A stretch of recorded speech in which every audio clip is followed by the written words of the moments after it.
Monggo Pak Kapolri, kami persilakan waktunya, bebas. Assalamualaikum warahmatullahi wabarakatuh. Salam sejahtera bagi kita semua. Shalom, Om Swastiastu, Namo Buddhaya, salam kebajikan. Yang kami hormati dan kami muliakan Ketua Komisi 3 DPR RI, Insinyur Bambang Wuryanto, Bapak Wakil Ketua Komisi 3, Bapak Dr. Adis Kadir, Haji Ahmad Saroni, seluruh mitra dan seluruh rekan-rekan anggota Komisi 3 DPR RI. Yang saya hormati Pak Kapolri dan seluruh pejabat utama Mabes Polri dan seluruh peserta rapat yang saya banggakan. Tentunya pertama-tama kita panjatkan puji syukur kehadirat Allah Subhanahu wa taala, Tuhan Yang Maha Esa. Hari ini kami diberikan kesempatan untuk bisa menghadiri RDP Komisi 3 sebagaimana undangan kepada kami untuk menjelaskan peristiwa yang terjadi di Duren 3. Oleh karena itu tentunya kami selaku pimpinan Polri mengucapkan terima kasih atas kesempatan yang diberikan kepada kami, dan ini juga tentunya disaksikan oleh seluruh masyarakat Indonesia, dan tentunya apa yang kami sampaikan ini akan semakin memperjelas tentang beberapa pertanyaan yang barangkali selama ini masih ada. Sebelumnya kami laporkan Bapak bahwa kami hadir bersama-sama tim sus 18 orang, dan kami sampaikan bahwa dalam hal penanganan kasus ini kami solid, Pak. Jadi itu satu hal yang perlu kami sampaikan. Yang saya hormati pimpinan Komisi 3 dan seluruh rekan-rekan, sebagaimana arahan dari Bapak Presiden beberapa waktu yang lalu bahwa kami diminta untuk mengusut tuntas, jangan ragu-ragu, jangan ada yang ditutup-tutupi, ungkap kebenaran apa adanya sehingga jangan sampai menurunkan kepercayaan masyarakat terhadap Polri. Itu yang paling penting. Jadi tentunya ini juga menjadi pegangan utama kami karena ini menjadi pertaruhan Polri, marwah Polri untuk bisa mengungkap kasus ini.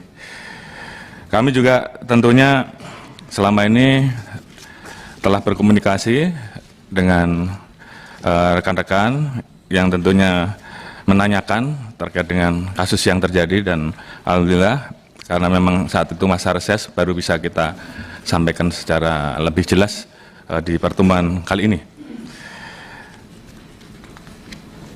Mungkin kami jelaskan dari awal secara sepintas, tapi karena memang ada urutan peristiwa dan juga timeline, mungkin saya jelaskan sepintas bahwa penanganan kasus terkait dengan penembakan anggota Polri Brigadir J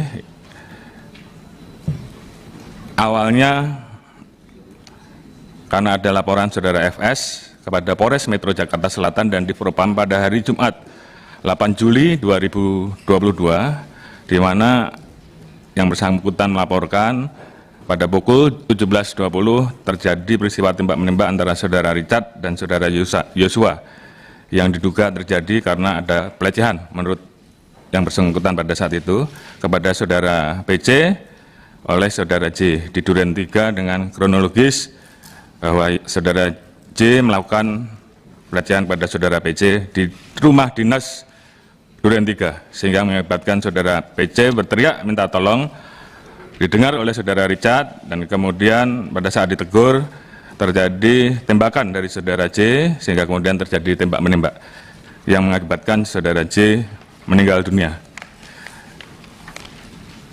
Peristiwa tersebut berawal ketika saudara PC sampai di rumah Saguling lalu melakukan PCR dan berangkat melakukan isolasi di rumah dinas Duren 3. Sementara saudara FS akan melakukan satu kegiatan, dan pada saat melintas, menurut saudara FS, yang bersangkutan ditelepon oleh saudara PC sebanyak 3 kali, dan akhirnya saudara FS memerintahkan driver untuk berhenti, memundurkan mobil ke Duren 3, masuk ke dalam rumah dan menemukan saudara J meninggal. Melihat hal tersebut, saudara FS kemudian menanyakan peristiwa yang terjadi dan menjemput saudara PC yang berada di kamar serta memerintahkan kepada saudara Riki atau saudara R untuk mengantar saudara PC ke Rumah Saguling.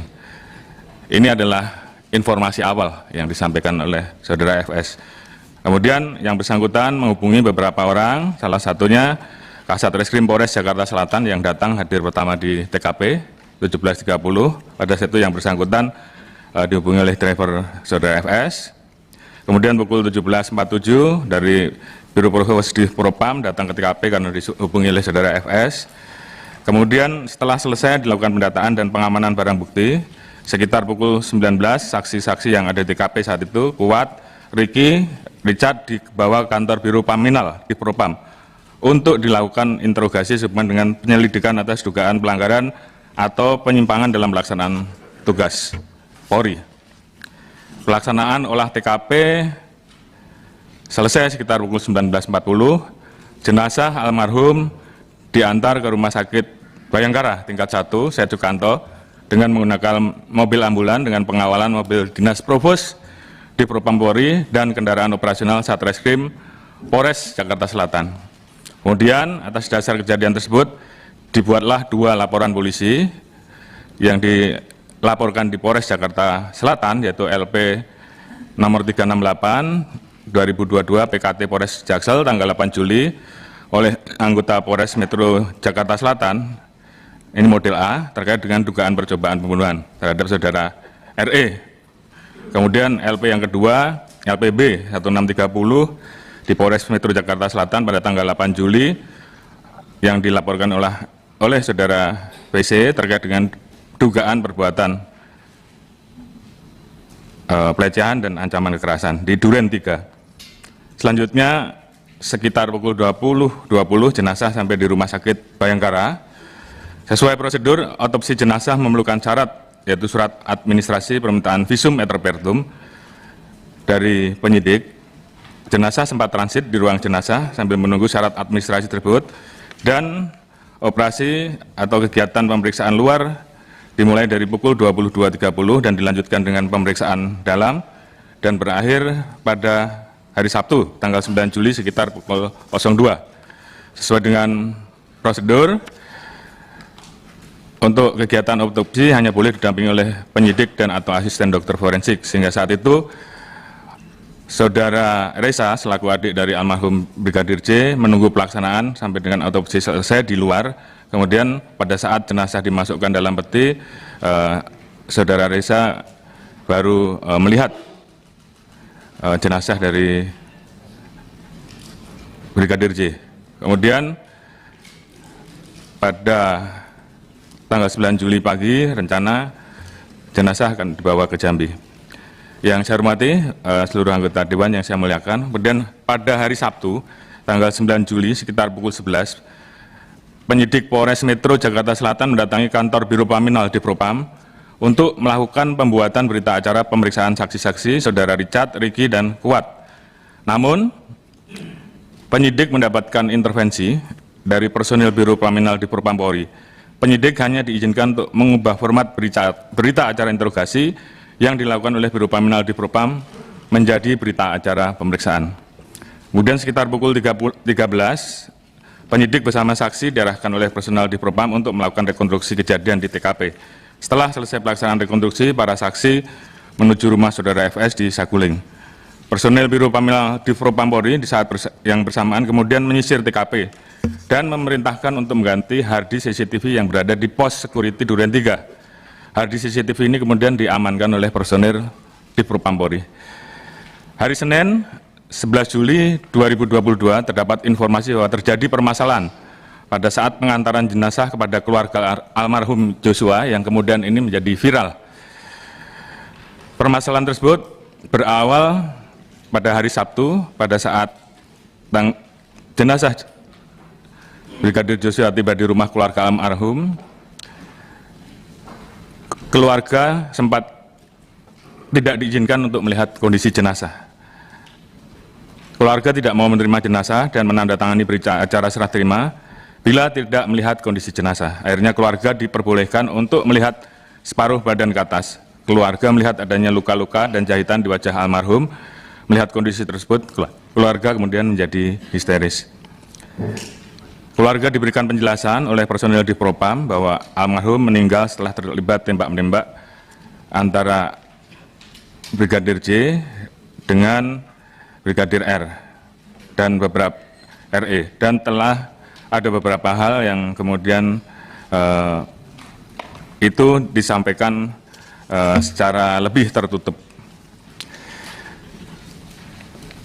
Saat akan dimakamkan, personil di Propam Polri menolak untuk permintaan keluarga untuk pelaksanaan pemakaman secara kedinasan, karena menurut personil di Propam tersebut terdapat syarat yang harus dipenuhi, dan dalam hal ini mereka menyatakan ada perbuatan tercela sehingga kemudian tidak dimakamkan secara kedinasan. Kemudian malam harinya datang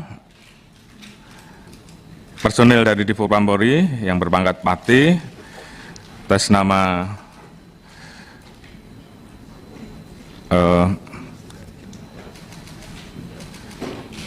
Brigjen Pol Hendra atau Karopaminal, yang menjelaskan dan meminta pada saat itu untuk tidak direkam dengan alasan terkait dengan masalah aib.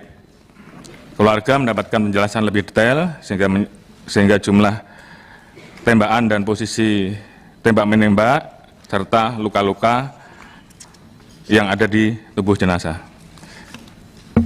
Terkait dengan penjelasan tersebut, keluarga tidak percaya dengan penjelasan yang telah diberikan oleh personil di Propam Polri tersebut. Beberapa hal kemudian ditanyakan, antara lain masalah CCTV yang ada di tempat kejadian, kemudian hal-hal yang dirasa janggal, kemudian terkait dengan barang-barang korban termasuk HP, dan kejanggalan-kejanggalan ini kemudian viral di media dan mendapatkan perhatian publik. 11 Juli, Karopenmas melakukan konferensi pers terkait dengan peristiwa meninggalnya almarhum Joshua. Saat itu Karopenmas terkesan kurang menguasai materi karena mendapatkan bahan informasi yang tidak utuh dan telah direkayasa oleh personil di Propam Polri. Hal ini mengakibatkan publik semakin bertanya-tanya dan muncul banyak pemberitaan mengenai kejanggalan terhadap almarhum Joshua. Tanggal 12 Juli, Kapolres Metro Jakarta Selatan melakukan konferensi pers terkait dengan penanganan perkara yang lebih lengkap,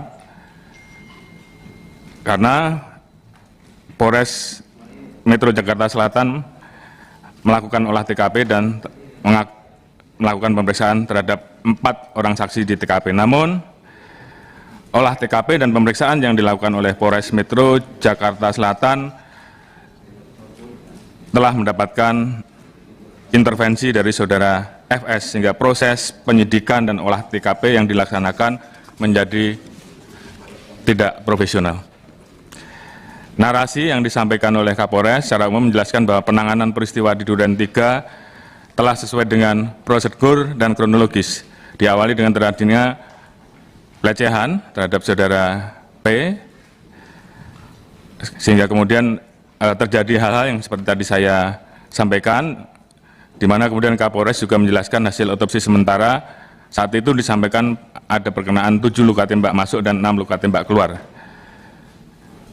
Tentunya hal ini juga menjadi pertanyaan karena apa yang disampaikan oleh Kapolres tersebut tentunya terlalu cepat mengambil kesimpulan, dan kemudian didapati bahwa Kapolres datang terlambat pada saat ke TKP.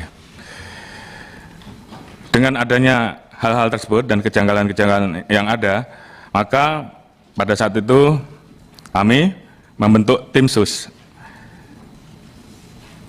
dengan surat perintah nomor Sprint 5647 tanggal 12 Juli, di mana tim sus ini terdiri dari Wakapolri, Bapak Irwasum, Kabar Eskrim, Kabik, ASSDM, Kadifhumas, Kapus Dokes, Irwi 5, Dirpidum Bareskrim, Kapus Lapor, Dirkamnek, Baintelkam, Karowaprov, Kadiftik, Wairwasum, Wakabareskrim, selaku Sekretariat Tim ANEF. Sesuai dengan arahan saya pada saat pembentukan tim sus, tim ini akan mengungkap peristiwa yang terjadi sesuai fakta, objektif, transparan, dan akuntabel.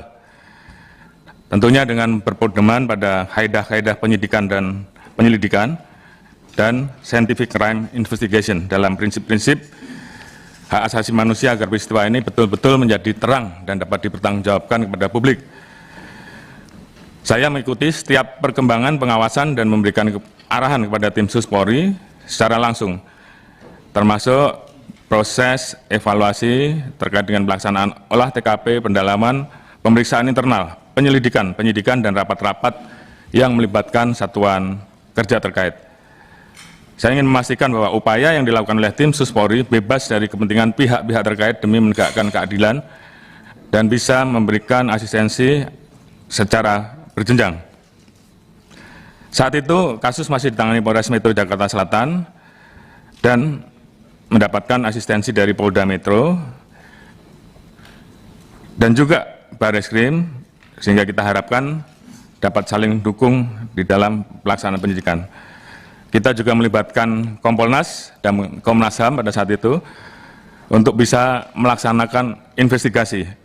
Ini juga bagian dari komitmen kita, komitmen Polri, agar penanganan kasus ini betul-betul transparan, akuntabel, dan siap untuk mengungkap secara terang benderang peristiwa yang terjadi tanpa ada yang ditutup-tutupi. Kemudian berdasarkan kesepakatan, Komnas HAM memutuskan untuk melakukan penyelidikan secara independen untuk mempertahankan asas imparsial. Kami juga berkomitmen pada saat itu memberikan akses seluas-luasnya bagi Komnas HAM untuk melakukan pengawasan, pengujian, dan pemeriksaan terkait peristiwa penembakan yang terjadi di Duren 3. Saat ini tentunya investigasi oleh Komnas HAM masih terus berjalan, sedangkan dari tim Sus saat ini juga terus melanjutkan proses penyidikan yang saat ini sudah hampir selesai, dan kemudian juga melanjutkan proses pemeriksaan dan mempersiapkan sidang kode etik.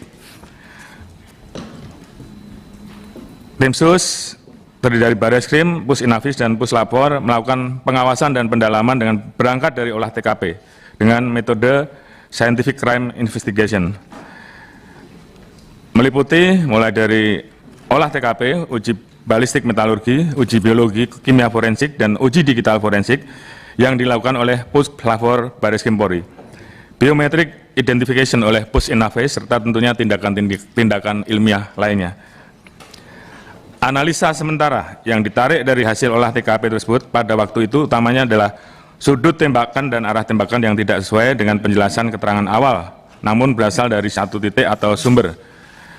Untuk meyakinkan TKP, dilakukan olah TKP ulang pada saat bersamaan karena adanya perbedaan pendapat terkait dengan peristiwa yang terjadi, di mana di dalam proses tersebut terdapat intervensi dan pengaburan kejadian oleh beberapa oknum personil di Propam Polri terhadap personil tim Sus yang melakukan olah TKP. Selanjutnya Polri, dalam hal ini tim Sus juga mendapatkan laporan dari kuasa hukum almarhum Joshua dengan LPB 386 tahun 2022 bulan 7 Bareskrim Polri tanggal 18 Juli terkait dengan dugaan pembunuhan dan atau pembunuhan berencana dan atau penganiayaan berat terhadap almarhum Joshua. Setelah adanya laporan polisi ini, tim Sus melakukan penyidikan tindak pidana kasus Duren 3 secara pro justisia. Dengan adanya perkembangan hasil pendalaman dan laporan, termasuk juga adanya masukan-masukan dan laporan dari penyidik, civil society, beberapa masukan dari senior Polri, rekan-rekan dari DPR, dan juga masyarakat, bahwa independensi dan objektivitas Polri dalam penanganan perkara ini diragukan karena saudara FS saat itu masih menjabat sebagai Kadif Propam. Oleh karena itu pada hari Senin tanggal 18 Juli saya mengambil kebijakan saat itu untuk menonaktifkan jabatan Kadif Propam Polri. Dan kemudian pada tanggal 20 Juli kami juga menonaktifkan Karopaminal Polri dan Kapolres Metro Jakarta Selatan. Harapan kami pencopotan saat itu bisa membuat proses penyidikan menjadi jauh lebih objektif. Kemudian kami juga membuka ruang pada saat itu terkait dengan adanya permintaan ekshumasi jenazah Joshua oleh keluarga korban yang dilakukan oleh dokter independen, dan saat itu permintaan tersebut secara resmi kami kirimkan dan ekshumasi dilaksanakan pada tanggal 27 Juli oleh Persatuan Dokter Forensik Indonesia yang terdiri dari 8 dokter dengan didampingi Komnas HAM dan Kompolnas, di mana 8 dokter tersebut terdiri dari Profesor Dr. Agus dari UI, kemudian Profesor Dr. Ahmad dari UNER, Profesor Dr. Dedi dari Universitas Riau, kemudian Ketua Umum PP PDFI Dr. Adi Firmansyah, dan diikuti oleh beberapa anggota dari beberapa rumah sakit yang tentunya ini menunjukkan independensi dari Persatuan Dokter Forensik yang melaksanakan kegiatan ekshumasi ulang. Keterbukaan ini tentunya merupakan bagian kami, upaya kami untuk menunjukkan bahwa Polri transparan dalam hal ini. Alhamdulillah, pada hari Senin, tanggal 22 Agustus yang lalu, Perhimpunan Dokter Forensik telah menyampaikan laporan hasil ekshumasi, yang intinya pada saat rilis tidak ada luka-luka selain luka-luka yang berasal dari senjata api. Ini tentunya juga menjawab terkait dengan adanya spekulasi liar pada saat itu, terkait dengan adanya penyiksaan di jalan dan sebagainya. Dan tentunya apa yang disampaikan oleh Persatuan Dokter Forensik Indonesia ini memperkuat hasil pelaksanaan otopsi pertama yang telah dilakukan oleh kedokteran forensik Polri. Selanjutnya, kami juga melakukan pemakaman almarhum Joshua pasca ekshumasi dengan menggunakan upacara kedinasan. Kami tentunya mengedepankan asas praduga tak bersalah terhadap peristiwa yang saat itu dilaporkan, khususnya terhadap Brigadir Joshua. Meskipun pada saat itu kami mendapatkan protes dari kuasa hukum Saudara Putri, namun pemakaman tersebut tetap kami laksanakan secara dinas. Kembali kepada perkara yang kami tangani, ada 3 perkara, 2 di Polres Jakarta Selatan dan 1 di Baris Krim Polri, di mana kemudian 2 laporan polisi yang ada di Polres ditarik dan dilimpahkan ke Polda Metro pada tanggal 19 Juli 2022. Pada tanggal 22 Juli, PMJ melakukan prarekonstruksi di Aula BPMJ dengan didasari CCTV di rumah pribadi Saguling yang ditemukan oleh mereka dan sekitar TKP Duren 3 dengan berita acara pemeriksaan yang telah dilakukan oleh Metro Jaya berdasarkan hasil analisa penyidik Polda Metro Jaya. Saat itu penjelasannya Saudara FS tidak di TKP. Selanjutnya, pada tanggal 23 Juli dilakukan olah TKP gabungan Polda Metro dan Bareskrim untuk melihat kesesuaian hasil prarekonstruksi. Hasil olah TKP ini menunjukkan inkonsistensi keterangan-keterangan dari prarekonstruksi yang dikumpulkan oleh penyidik Polda Metro Jaya, seperti arah tembakan yang menyebar dan sudut tembakan yang tidak sesuai dengan posisi para pihak yang terlibat. Seminggu setelah pembentukan tim sus, tepatnya pada tanggal 21 dan 23 Juli, saya memimpin rapat ANEF tim sus dengan mengundang satuan kerja terkait, yaitu Divpropam, kemudian saat itu Lapor, Bareskrim, penyidik Polres Jakarta Selatan, Polda Metro, Pusdokes, dan Puslapor, serta Inafis untuk mengetahui perkembangan pemeriksaan yang sudah berjalan. Hasil rapat mengungkapkan adanya hambatan-hambatan penyidikan terkait adanya intimidasi, tekanan, intervensi, upaya mengaburkan fakta, dan menghilangkan barang bukti yang dilakukan oleh beberapa oknum personil di Propam Polri, dan ketidaksesuaian kronologis peristiwa tembak-menembak. Ada beberapa hal yang menjadi catatan kami, yaitu masuk di TKP yang seharusnya hanya boleh dilaksanakan oleh petugas TKP, kemudian tindakan-tindakan lain yang tentunya menjadi catatan-catatan kami. Kemudian juga kami mendapati, dan ini juga yang menjadi perhatian publik, bahwa CCTV yang pada saat itu hilang, CCTV di Satpam, dari hasil interogasi pada saat itu kita mendapatkan kejelasan bahwa CCTV tersebut diambil oleh anggota ataupun petugas dari personil di Propam dan juga ada personil dari Barreskrim, dan di situ terungkap peran dari masing-masing personil, siapa yang mengambil, siapa yang mengamankan, dan kemudian pada saat kita laksanakan pemeriksaan lebih lanjut, kita dapatkan juga siapa yang merusak CCTV, yang tentunya ini seharusnya bisa menjadi kunci pengungkapan terhadap kasus ini. Dari hasil rapat ANEF Tim Sus, saya pada saat itu perintahkan pada Irsus untuk kemudian menindaklanjuti dan memeriksa temuan Tim Sus Polri tersebut. Saat itu kita mulai dengan dugaan pelanggaran kode etik profesi Polri. Kemudian untuk menyamakan persepsi dan penanganannya agar lebih efisien, saat itu kita perintahkan agar LP yang ada di Polda ditarik ke Mabes, dan kemudian dibentuk tim untuk bersama-sama mempelajari dan menangani, dan kemudian mengadakan evaluasi terkait dengan penanganan kasus tersebut. Terkait dengan laporan polisi yang dilaporkan ke Barreskrim, dilaksanakan gelar perkara atas keterangan saksi dan alat bukti yang ada, dan saat itu kemudian Saudara Richard ditetapkan sebagai tersangka pada tanggal 3 Agustus dengan pasal awal 338, junto pasal 55 dan 56, namun kemudian kita terapkan pasal 340, subsidiar pasal 338, junto pasal 55 dan 56.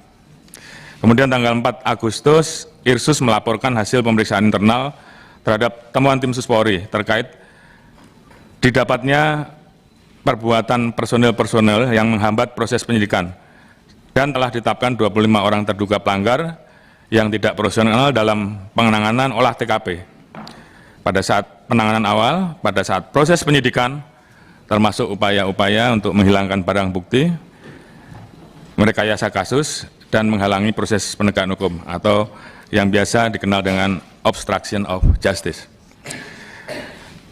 Irsus merekomendasikan untuk dilakukan pemeriksaan kode etik dan mutasi jabatan bersifat demosi terhadap para pelanggar. Tanggal 4 Agustus, 10 orang kita mutasi ke Yayapura Polri, mutasi yang bersifat demosi, di mana diantaranya adalah Kadif Propam, Karopaminal, Karoprovos, Sesro Paminal, Kaden A, Wakaden B, serta kita ganti dengan pejabat baru. Alhamdulillah, setelah terjadinya pergantian mutasi, diisi dengan para pejabat baru, maka hambatan-hambatan yang selama ini dirasakan oleh penyidik mulai berkurang. Penyidikan semakin berjalan lancar dan membuahkan hasil serta titik terang. Tanggal 5 Agustus, Richard ditetapkan tersangka atas laporan dari pengacara almarhum Joshua. Yang bersangkutan saat itu menyampaikan perubahan terkait dengan pengakuan sebelumnya. Saat itu, Saudara Richard menyampaikan bahwa melihat almarhum Joshua terkapar, bersimbah darah, Saudara FS berdiri di depan dan memegang senjata lalu diserahkan pada Saudara Richard. Saat itu, Tim Sus melapor kepada saya dan saya minta untuk menghadapkan Saudara Richard secara langsung. Kita tanyakan kenapa yang bersangkutan merubah. Ternyata pada saat itu Saudara Richard mendapatkan janji dari Saudara FS akan membantu melakukan atau memberikan SP3 terhadap kasus yang terjadi. Namun ternyata faktanya Richard tetap menjadi tersangka. Sehingga kemudian atas dasar tersebut Richard menyampaikan akan mengatakan atau memberikan keterangan secara jujur dan terbuka. Dan ini juga yang kemudian merubah semua informasi awal dan keterangan yang diberikan pada saat itu. Richard minta disiapkan pengacara baru serta tidak mau dipertemukan dengan saudara FS. Berangkat dari keterangan saudara Richard, saat itu juga kami meminta salah satu anggota tim sus pada saat itu, Kadiftip, untuk menjemput saudara FS. Di saat awal, FS masih belum mengakui, masih bertahan dengan keterangan awal. Dan berdasarkan keterangan saudara Richard, akhirnya tim sus memutuskan untuk melakukan penempatan khusus di Makobrimob Polri. Kemudian tanggal 6 Agustus, saudara Richard menyampaikan ingin membuat dan menjelaskan peristiwa yang terjadi secara lebih terang benderang. Richard kemudian menuliskan keterangannya secara tertulis, di mana di situ menjelaskan secara urut mulai dari Magelang sampai dengan TKP Duren 3 dan mengakui bahwa dirinya menembak saudara Joshua atas perintah dari saudara FS. Keterangan tersebut tentunya kita tuangkan di dalam BAP dan saat itu juga saudara Richard meminta perlindungan ke LPSK untuk menjadi justice kolaborator. Tanggal 7, saudara Richard mengakui perbuatannya, kemudian saudara Riki dan saudara Kuat juga ditetapkan tersangka. Saudara Kuat sempat akan melarikan diri namun diamankan dan berhasil ditangkap. Berdasarkan pengakuan dari 3 tersangka tersebut, maka saudara FS akhirnya mengakui segala perbuatannya. 9 Agustus 2022 kami umumkan penetapan saudara FS sebagai tersangka penembakan terhadap almarhum J, di mana pada saat itu dilakukan oleh saudara Richard atas perintah saudara Ferdi Sambo. Kemudian saudara FS membuat skenario dan merekayasa seolah-olah terjadi peristiwa tembak-menembak antara Brigadir J dengan Brigadir Richard. Kemudian yang bersangkutan juga menembak ke dinding atau ke tembok berkali-kali seolah-olah terjadi peristiwa tembak-menembak. Tim sus kemudian melakukan pemeriksaan secara maraton, profesional, dan cermat sesuai dengan konstruksi peristiwa yang terjadi. Dari proses pemeriksaan kode etik profesi Polri dan juga gelar perkara pemeriksaan khusus, saat ini di Propam Polri telah merekomendasikan 6 terduga pelanggar, yaitu saudara FS, HK, ANP, AR, saudara BW, dan saudara CP.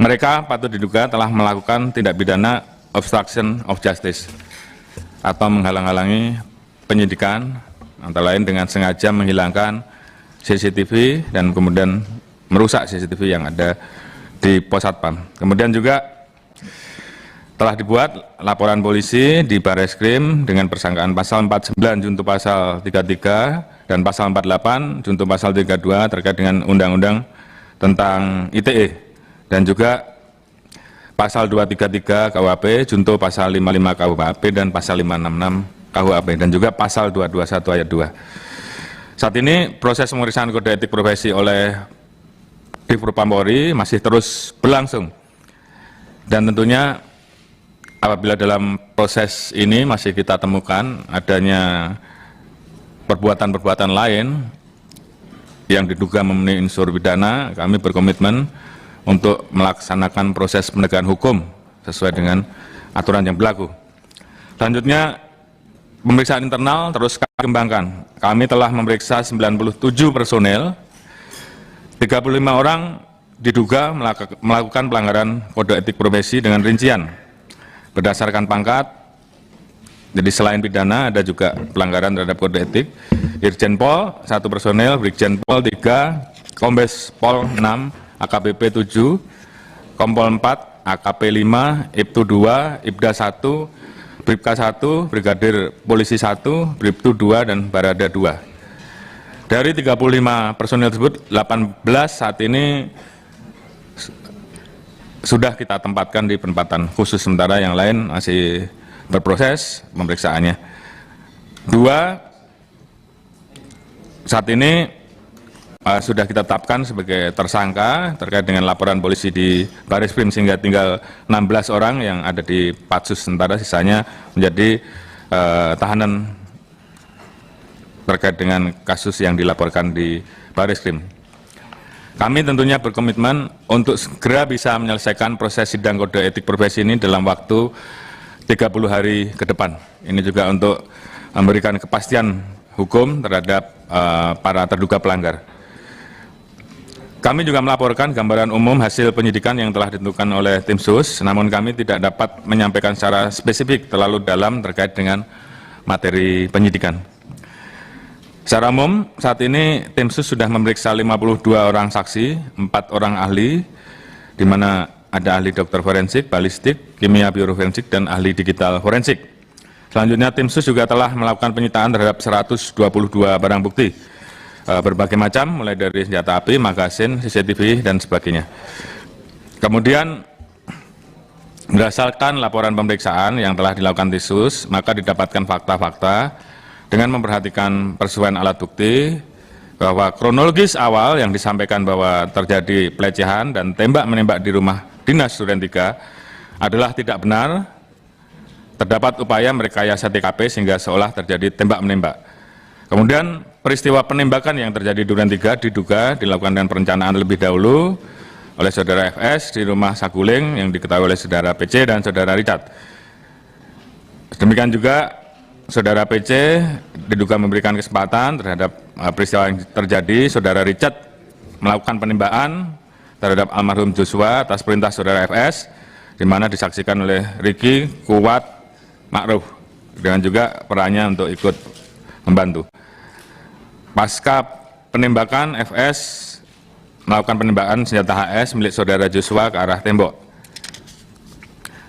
Kemudian motif saudara FS melakukan perbuatan tersebut karena yang bersangkutan marah dan emosi setelah mendengar laporan dari Ibu PC terkait dengan peristiwa yang terjadi di Magelang yang dianggap mencederai harkat martabat keluarga. Untuk lebih jelasnya nanti akan diungkapkan di persidangan.